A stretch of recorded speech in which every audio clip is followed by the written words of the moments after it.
BJP की महाचोरी, कांग्रेस के हाथ लग सकती है खुशी, चुनाव आयोग कर सकता है जांच।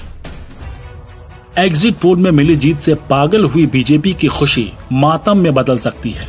एग्जिट पोल की आंधी में उड़ रही बीजेपी के लिए बुरी खबर आई है और अगर इस खबर पर चुनाव आयोग ने एक्शन ले लिया तो बीजेपी के लिए मौत जैसा होगा, क्योंकि फिर एग्जिट पोल के नतीजे पलट सकते हैं। दरअसल बीजेपी ने एग्जिट पोल में बड़ा घपला किया है और इस घपले के निशान बीजेपी छुपा नहीं पाई। कहते हैं पाप का घड़ा जब भर जाता है तो फिर वोट जाता है। मोदी के पाप का घड़ा भर गया, फिर वो घड़ा फूट गया, जिसने पूरे मुल्क में फिर कोहराम मचा दिया कि चौकीदार ही चोर है, बेईमान है। एग्जिट पोल में बीजेपी की चोरी और घपलेबाजी को समझने के वीडियो को देखनी होगी।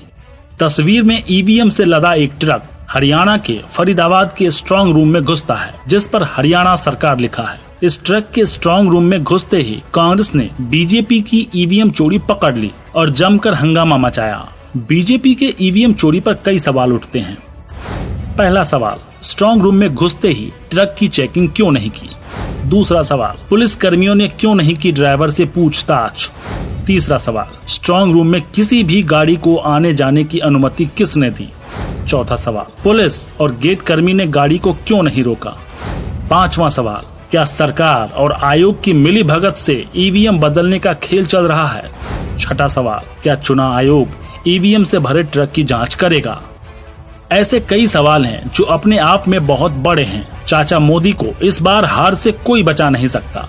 मोदी और अमित शाह की जोड़ी पूरे चुनाव में फेल रही। हमने सर्वे में दिखाया था कि बीजेपी किस तरह दूसरे सूबों में हार रही है, लेकिन कहा जाता है सत्ता का पावर आंकड़े क्या हाथों की लकीरें बदल देता है, जैसे मोदी सरकार ने कर दिया। कहा जा रहा है कि मोदी ने सर्वे एजेंसियों से अपने पक्ष में सर्वे दिखाने के लिए कहा और इसके मुआवजे में उन्हें आम खाने के लिए हरा पत्ता भी दिया। मतलब पहले एग्जिट पोल में बीजेपी को जिताओ, तब तक बीजेपी ईवीएम को सेट कर लेगी और 23 मई को रिजल्ट वाले दिन किसी को शक भी नहीं होगा। कहने को ये हो जाएगा कि बीजेपी तो पहले ही एग्जिट पोल में जीत रही थी। कांग्रेस के दिग्गज नेता राशिद अल्वी के बयान ने भी कई सवाल खड़े किए हैं। अगर अल्वी के बयान पर गौर किया जाए तो कई सवाल खड़े होते हैं। अल्वी का कहना है कि बीजेपी ने ईवीएम पर भरोसा करवाने के लिए मध्य प्रदेश, छत्तीसगढ़ और राजस्थान में कांग्रेस को जीत दिलाई ताकि देश को ईवीएम पर भरोसा हो जाए और फिर वो लोकसभा में किसी तरह का ईवीएम पर कोई सवाल न उठा पाए। राशिद अल्वी ने इसे बीजेपी की साजिश करार दिया है, क्योंकि सत्ता के लिए नेताओं ने अपनों को मरवाया है, कुर्सी के लिए नेताओं ने अपनों का कत्ल करवाया है।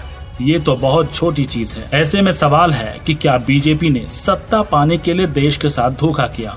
क्या चुनाव आयोग अगर जांच करेगा तो बीजेपी देश की सत्ता से बेदखल हो जाएगी? द लाइव टीवी के लिए ब्यूरो रिपोर्ट।